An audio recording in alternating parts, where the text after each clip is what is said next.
अस्सलाम वालेकुम students, I hope so you all are fine. आज हम ये क्वेश्चन नंबर 30 और इससे अबव क्वेश्चन करेंगे जो हमारे थ्योरम्स आ रहे हैं। क्लियर? आपने यकीनन अपना प्रीवियस काम जो है वो कंप्लीट कर लिया होगा और डिटर्मिनेंट फाइंड आउट करने के डिफरेंट मेथड्स भी आप लोग अब जानते होंगे और उनकी प्रैक्टिस भी आप लोगों ने की होगी। अब ये कुछ थ्योरम से रिलेटेड ही क्वेश्चंस हैं हमारे पास। क्वेश्चन नंबर 30 में भी देखें, हमें एक ए मैट्रिक्स गिवन है और इसमें वो हमें पूछ रहे हैं कि शो करें पहले कि ए जो ये मैट्रिक्स है ये इन्वर्टिबल है। तो इन्वर्टिबल हम डिटर्मिनेंट फाइंड आउट करके फाइंड करते हैं कि ये इन्वर्टिबल है या नहीं, और उसके बाद हमें क्वेश्चन में वो ये कह रहे हैं कि ए का इन्वर्स भी फाइंड आउट करें। ओके जी स्टूडेंट्स, सबसे पहले हमने इसका डिटर्मिनेंट फाइंड किया। तो डिटर्मिनेंट हमने फार्मूला यूज़ किया।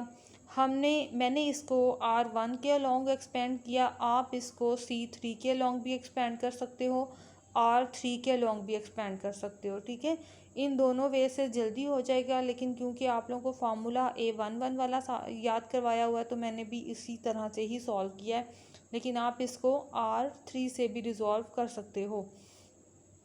R3 में अगर रिजॉल्व करोगे तो सिंपल क्या होगा, फर्स्ट नंबर यहाँ पर आ जाएगा। ठीक है, और फिर ये देखें, ये रो कैंसिल, ये कॉलम कैंसिल, और इन दोनों का डिटर्मिनेंट आ जाएगा, इस रो का और इस रो का डिटर्मिनेंट। तो डिटर्मिनेंट क्या आएगा, cos square negative into negative positive plus sine square. तो ये आ जाएगा मेरे पास सिंपल, लेकिन ज़ीरो सब यहाँ पर आएगा तो ये सारा नंबर फैक्टर ही ज़ीरो से मल्टीप्लाई होकर ज़ीरो हो जाएगा। उसके बाद नंबर आता है हमारे पास ये वाला ज़ीरो, ये नेगेटिव साइन के साथ इस प्लेस पर आएगा। तो क्योंकि ये भी ज़ीरो है, जब यहाँ पे ज़ीरो आएगा तो यहाँ पर भी जो नंबर भी हमारे पास आएगा वो सारे का सारा ज़ीरो हो जाएगा हमारे पास। अभी हम आंसर की तरफ जाते हैं। जो अभी स्टार्टिंग में डिटर्मिनेंट निकाला था वही आंसर अब आगे आएगा, लेकिन जो मैं बता रही हूँ वो R3 के लॉन्ग एक्सपेंड करना बता रही हूँ। ठीक है, R1 के अकॉर्डिंगली एक्सपेंड करके ये मैंने आपके सामने सॉल्व किया हुआ है ऑलरेडी। अच्छा, ये अब हम लास्ट वाला जो हमारा नंबर है 1, अब ये नंबर जब आएगा इस प्लेस पर तो इसके साथ डिटर्मिनेंट के लिए हम क्या लिखेंगे, R1 कैंसिल करेंगे और लास्ट वाला कॉलम कैंसिल करेंगे, और ये जो अभी हमने फर्स्टली डिटर्मिनेंट यहाँ पर फाइंड आउट कर रहे थे वो वाला यहाँ पर आएगा। दैट्स मीन यहाँ पर आएगा cos square plus sine square theta, obviously इनके एंगल्स आएंगे आगे, और ये बाहर आ जाएगा 1। बाकी अदर नंबर्स तमाम के तमाम हमारे पास यहाँ पर ज़ीरो, ये भी ज़ीरो, ये भी ज़ीरो, और यहाँ पर क्या आ जाएगा, cos square plus sine square which is equal to 1। तो ये हमारे पास इन्वर्टिबल केस में चला जाएगा। अब हमारे पास फार्मूला है इन्वर्स। इसमें एडजॉइंट मेथड ही क्यों यूज़ किया मैंने, इसलिए यूज़ किया क्योंकि जो बुक में नोटेशन वो कह रहे हैं वो यही कह रहे हैं कि एडजॉइंट मेथड ही यूज़ करके आपने इसका सॉल्यूशन फाइंड आउट करना है। तो सिंपल आपने इसका एडजॉइंट फाइंड करना है। एडजॉइंट का जो फार्मूला मैंने आपको बताया है कि आपने मैट्रिक्स बनानी है और फिर आपने हर डिटर्मिनेंट का फार्मूला जो है वो बनाना है और डिटर्मिनेंट केस को इस तरह से सेपरेट करना है। क्लियर? ये वाला फार्मूला जो हम यहाँ से फाइंड आउट करते हैं, ये जो स्ट्रेट लाइन है यहाँ पर इनके डिटर्मिनेंट्स आएंगे, और मोर प्रिसाइसली आपको यूँ लिख देती हूँ मैं यहाँ पर कि आपने लिखना है इनकी वैल्यूज़। ये क्या हैं, कोफैक्टर्स हैं। ये वाली मैट्रिक्स आपने कंप्लीट करनी है और यही मैट्रिक्स क्या होगा, यही हमारे पास हमारा एडजॉइंट होगा।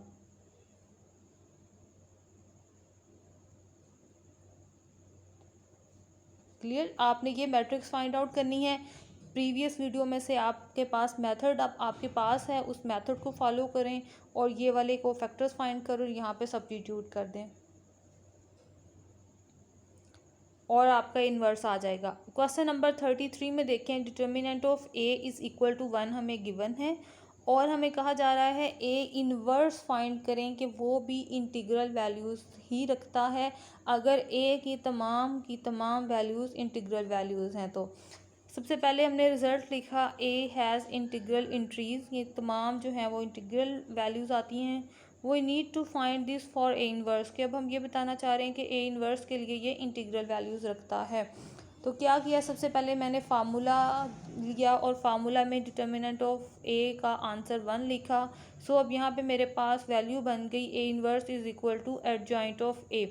तो अब ए एडजॉइंट ऑफ ए जो है ये हम किस तरह से बनाते हैं, एडजॉइंट ऑफ ए हम इस तरह से बनाते हैं कि डिटर्मिनेंट फाइंड करते हैं, यानी कोफैक्टर्स आते हैं। कोफैक्टर्स अब किस तरह से आते हैं, कोफैक्टर्स में हम दो नंबर्स को मल्टीप्लाई करवाते हैं, यानी कि सराउंडिंग को, लेट्स सपोज हम थोड़ा सा यहाँ पे कर भी लेते हैं।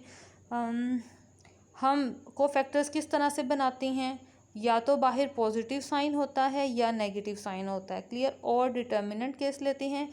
डिटर्मिनेंट केस में क्या होता है, ए बी सी डी, ये कोई से भी एलिमेंट्स हैं कोफैक्टर्स, इसी तरह से कोई से भी नंबर्स हमारे पास हो सकते हैं। अब ये देखें A D minus B C, A D क्या है, ए भी इंटीजर है डी भी इंटीजर है, तो product of two integer values is integer. B C दोनों हैं, इन दोनों को भी हम यही इसी तरह से डेफिनेशन से लेंगे। और subtraction of two integral values is also an integral. तो अब जो एडजॉइंट बनता है सारे का सारा, वो क्या बनता है हमारे पास, इंटीग्रल वैल्यूज़ रखता है। सो हम कह सकते हैं इन्वर्स भी इंटीग्रल वैल्यूज़ ही है। ये सारी डिटेल मैंने नीचे इन्वर्स भी लिख दी है, ये स्टडी भी आप कर सकते हैं। Multiplication of two integral is integers is an integer and subtraction of two integers is an integer. So every element of adjoint is also an integer, so is A inverse, कि इसीलिए A inverse का भी है। Question number 35 में देखें, A is equal to A B C D E F G H I, ये इसकी entries हैं और हमें ए का डिटर्मिनेंट गिवन है -7, और नीचे हमारे पास काफ़ी सारे पॉइंट्स हैं जिनकी वैल्यूज़ हमने फाइंड आउट करनी है। आपने सबसे पहले ये जहन में रखना है formula determinant of, let's suppose ये मेरे पास के, ये हमारे पास एक थ्योरम भी है, determinant of k A is equal to k has n power determinant of A. ये आपको मैंने डिटर्मिनेंट की जो प्रॉपर्टीज़ वाली वीडियो सेंड की थी कि उस पर हमने इसका प्रूफ भी किया था। अगर आप भूल गए हैं तो आप उस वीडियो को जाके दोबारा से देख लें। K has n power determinant of A, और ये एन हमारे पास क्या होता है, ये ऑर्डर होता है ए का हमारे पास, क्लियर। अब इस क्वेश्चन में ए का ऑर्डर हमारे पास क्या है, 3, और क्वेश्चन है डिटर्मिनेंट ऑफ 3 के। सिंपल देखें क्या किया, 3 की पावर में 3 ऑर्डर ले लिया और डिटर्मिनेंट ऑफ ए। अब डिटर्मिनेंट ऑफ ए का आंसर हमारे पास गिवन है -7। 3 हैज़ पावर 3 गिव्स आंसर 27, और जब इसको -7 से मल्टीप्लाई करवाया तो -189 आ गया, 189 ये आंसर आ जाएगा। इसी तरह सेकंड पार्ट भी, थर्ड पार्ट भी, और ये डी पार्ट मैंने आपके लिए सॉल्व किया है। डी पार्ट में देखें 2a होल इन्वर्स है, तो अब इस होल इन्वर्स को देखें सबसे पहले किस तरह किया, 2 इन्वर्स और a इन्वर्स को पहले सेपरेट किया, क्योंकि पहले ब्रैकेट को हम क्लोज करेंगे, उसके बाद हम उसके अंदर वाले स्टेप्स को सॉल्व करना शुरू करेंगे। Determinant of 2 inverse A inverse है। डिटर्मिनेंट की डेफिनेशन को यूज़ करते हुए है 2 हैज़ पावर -1, और डिटर्मिनेंट की डेफिनेशन को यूज़ किया अगेन हमने, तो ये 2 इन्वर्स की पावर 3 आ गई और मल्टीप्लाई हो रहा है ये डिटर्मिनेंट ऑफ ए इन्वर्स से। अब अगेन डिटर्मिनेंट का एक और रिज़ल्ट हमने यहाँ पे अप्लाई किया, ए इन्वर्स था तो डिटर्मिनेंट में अगर कुछ भी पावर होती है तो वो बाहर भी आ जाती है, तो -1 जो है वो देखें पूरे के पूरे डिटर्मिनेंट ऑफ ए की पावर में हमने ले लिया, और दूसरी साइड पे जो 2 इन्वर्स की पावर 3 आ रही थी उसको 1/2 में चेंज करके क्यूबिक में चेंज कर दिया, तो यहाँ से रिज़ल्ट बना हमारे पास 1/8, और डिटर्मिनेंट ऑफ ए से आंसर आ गया हमारे पास -7 हैज़ पावर -1। अब इस नेगेटिव साइन को भी पॉजिटिव करना है, तो यहाँ पे पॉजिटिव करके हम इसको नीचे ले गए, -1 या 1 की पावर हमारे पास ऑड नंबर है, तो ये नेगेटिव साइन हमारा एज इट ही रहेगा, ठीक है, नेगेटिव साइन हमारा एज इट आएगा बाहर, क्योंकि इवन पावर हो तो ये नेगेटिव साइन ख़त्म होता है। सो आंसर आ गया -1/56।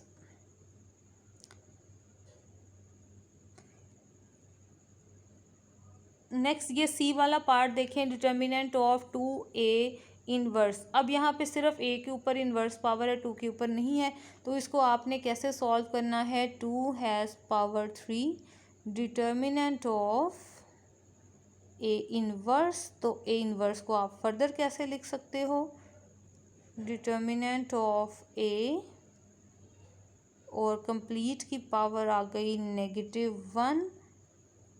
डिटर्मिनेंट ऑफ ए किसके इक्वल आता है, -7, और ये इसकी पावर आ गई -1। तो ये टोटल पावर आपकी बन जाएगी -7/8।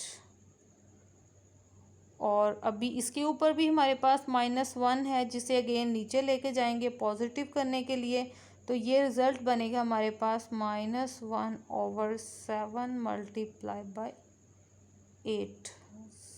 सॉरी, ये थोड़ा सा ये डिस्टर्ब हो गया। एक्चुअल आंसर हमारे पास 8 मल्टीप्लाई में था, डिवीजन में नहीं था। तो ये 8 इंटू -7 हैज़ पावर -1, ये हमारे पास रहता था पीछे। क्लियर, ये रिज़ल्ट आ गया आएगा। 1/8 जो है वो नहीं, वो मिस्टेकनली मैंने लिख लिया 8, और यहाँ से पावर आ जाएगी -1/7। तो टोटल आंसर बनेगा आपके सी पार्ट का -8/7। क्लियर, ओके जी। अब ई वाले पार्ट में देखें। ई वाले पार्ट में हमारे पास गिवन है एक मैट्रिक्स, और हमारे पास ए किसके इक्वल था, ए हमारे पास इज इक्वल टू था ABCDEFGHI। हमने नीचे वाले रिजल्ट का फाइंड आउट करना है, तो सबसे पहले आपने क्या करना है, इसका ट्रांसपोज ले लें, ABCDEFGHI। अब इसके बाद देखें नीचे से इस वाली अंदर जो नीचे लिखी हुई है मैट्रिक्स, उस तरह की मैट्रिक्स का हमें डिटर्मिनेंट चाहिए। देखिए ज़रा, उसमें भी कॉलम फर्स्ट है ABC, इसमें भी कॉलम है फर्स्ट ABC, लेकिन उसके बाद देखें ज़रा नेक्स्ट सेकंड कॉलम क्या है, GHI, और दूसरी जगह पर सेकंड हमारे पास जो सेकंड कॉलम बन रहा है वो ये देखें, वो है DEF। अगर इन दोनों को इंटरचेंज कर दें, इंटरचेंज करें तो क्या होगा, डिटर्मिनेंट केस में क्या आता है हमारे पास, डिटर्मिनेंट केस में जब हम 2 कॉलम या 2 रोज आपस में इंटरचेंज करें तो नेगेटिव साइन बाहर आ जाता है। और ये भी आपको बात क्लियर होगी कि ए का डिटर्मिनेंट इज इक्वल टू होता है ए ट्रांसपोज का डिटर्मिनेंट, ये तो दोनों इक्वल हो गए।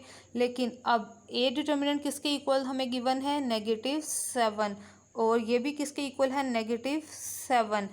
जब हम इसको इंटरचेंज करेंगे तो क्या होगा, नेगेटिव साइन आ जाएगा इसके साथ, सो +7 इसका आंसर होगा। आपने क्या करना है, यहाँ पे एक लाइन लिखनी है, इंटरचेंजिंग C2 बाय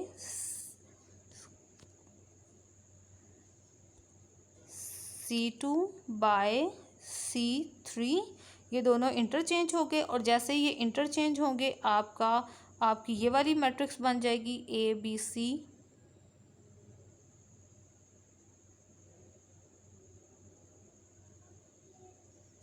ये वाली मैट्रिक्स बन जाएगी, ठीक है।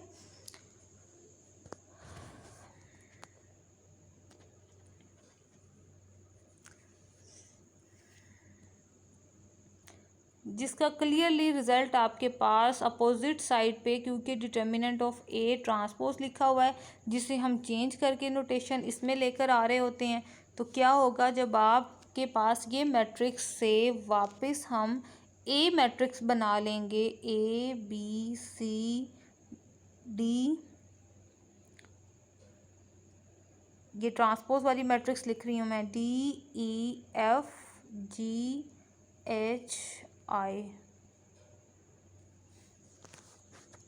और जब हमने 2 कॉलम चेंज किए तो हमारे पास ये रिजल्ट बन जाएगा। नेगेटिव साइन दूसरी तरफ चला जाएगा, दूसरी तरफ क्या लिखा हुआ है, दूसरी तरफ लिखा हुआ है डिटर्मिनेंट ऑफ, दूसरी साइड पे लिखा हुआ है हमारे पास डिटर्मिनेंट ऑफ ए लिखा हुआ है। तो ये नेगेटिव साइन जब इस साइड पर आएगा आपके पास तो ये इस तरह से बन जाएगा। यहाँ पे ये वाली मैट्रिक्स जो यहाँ ये नीचे लिखी हुई है और ए डिटर्मिनेंट का आंसर यहाँ पे पुट किया तो ये इज इक्वल टू आ जाएगा हमारे पास 7। क्लियर। तो ये ऐसे आपने इसका सॉल्यूशन फाइंड आउट कर लेना है। क्वेश्चन नंबर 36 में देखें, determinant of A is equal to -2 given है और अब हमने ए पोर्शन में फाइंड करना है डिटर्मिनेंट ऑफ -a और ऑर्डर क्या गिवन है हमें देखें 4। ऑर्डर हमारे पास है 4। फार्मूला यूज़ किया अभी हमने कि n वाला फार्मूला -1 हैज़ पावर 4 बाहर आ गया हमारे पास। डिटर्मिनेंट ऑफ ए -2 हमने इसे मल्टीप्लाई करवाया तो ये -2 हमारे पास आंसर आ गया। इसी तरह डिटर्मिनेंट ऑफ ए क्यूब है तो अगर आपने determinant of A cube find करना है तो आपने सिंपल क्या करना है, ये फार्मूला अप्लाई करवा दें इस पर, डिटर्मिनेंट ऑफ ए और ये इस सारे पे क्यूब। तो क्या आपके पास गिवन है डिटर्मिनेंट ऑफ ए का आंसर -2। सिंपल आप इसको सॉल्व कर दें, आपका यही आंसर होगा -8। क्वेश्चन नंबर 37 भी इसी तरह से सॉल्व करना है।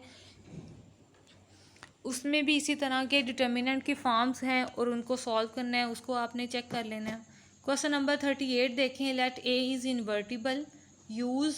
अच्छा, अब इसमें गिवन क्वेश्चन हमारे पास ये था, इफ़ ए इज़ इन्वर्स या has inverse then A transpose A is also have inverse. ठीक है, एंड वाइस वर्सा, यानी इफ़ एंड ओनली इफ़ का उसमें वो जिक्र करते हैं।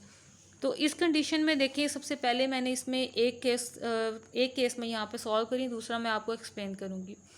सबसे पहले सॉल्व किया हमने ए इज़ इन्वर्टिबल, कि ए जो है वो इन्वर्टिबल है, यानी ए का इन्वर्स पॉसिबल है। तो दूसरी लाइन हम ये लिख लेते हैं नीचे कि ए का इन्वर्स जो है वो ए इन्वर्स है। उसके बाद आपने क्या करना है, उसके बाद आपने इन दोनों को मल्टीप्लाई करवा देना है, यानी ए ट्रांसपोज और ए जिसका इन्वर्स हम फाइंड करना चाह रहे हैं कि क्या इसका इन्वर्स है या नहीं, हम इसको इसी की तरह के ये देखें एक मैट्रिक्स से मल्टीप्लाई करवाया। अगर आइडेंटिटी आ जाती है इट्स मीन इसका भी इन्वर्स मौजूद है, इस वाली मैट्रिक्स का भी इन्वर्स मौजूद है।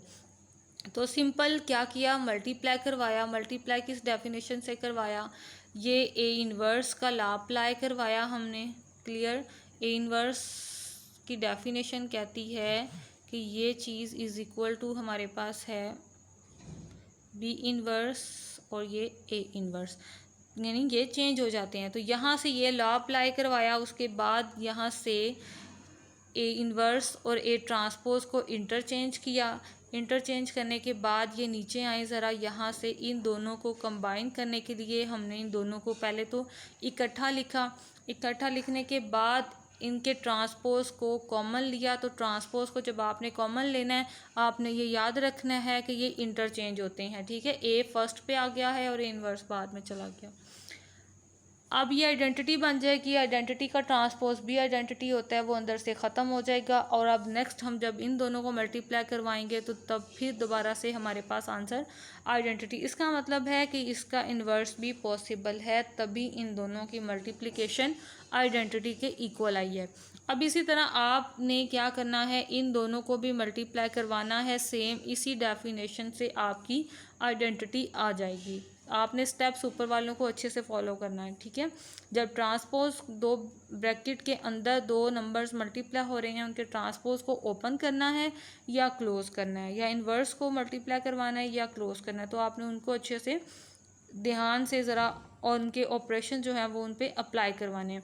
अब इसी का कन्वर्स जो है वो ये है कि अगर ए ट्रांसपोज ए का इन्वर्स पॉसिबल है तो आपने ये बताना है कि ए का भी इन्वर्स जो है वो पॉसिबल है।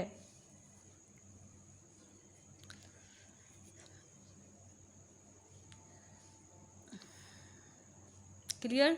ये एक केस है, सेकंड वाला केस मैं आपको एज असाइनमेंट दे रही हूँ।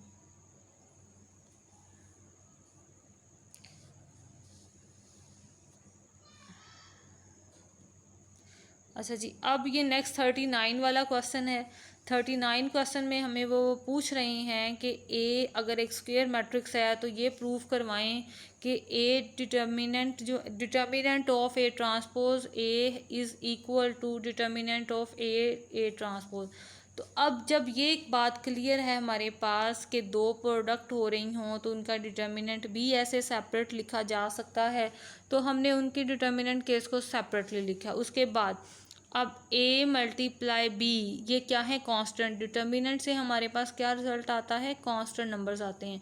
अब a क्रॉस b हो या b क्रॉस a, ये क्रॉस मल्टीप्लाई का क्रॉस है, ठीक है, दोनों में से रिजल्ट सेम आएगा। तो अब यहाँ से भी क्या किया, a ट्रांसपोज इन दोनों को क्रॉस किया हमने, ठीक है, जिसे हम कहते हैं कम्यूटेटिव लॉ। ये हमने प्रोडक्ट का कम्यूटेटिव लॉ लगाया। उसके बाद अब यहाँ से ये देखें डिटर्मिनेंट जैसे हमने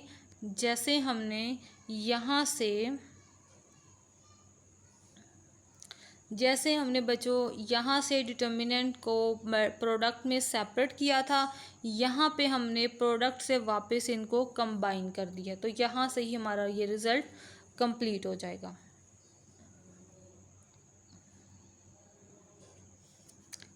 चलिए जी, होप सो कि आपका ये चैप्टर भी अब ख़त्म हो गया। अब नेक्स्ट हम वेक्टर का चैप्टर स्टार्ट करेंगे, तो उसके हवाले से वर्कआउट करेंगे हम।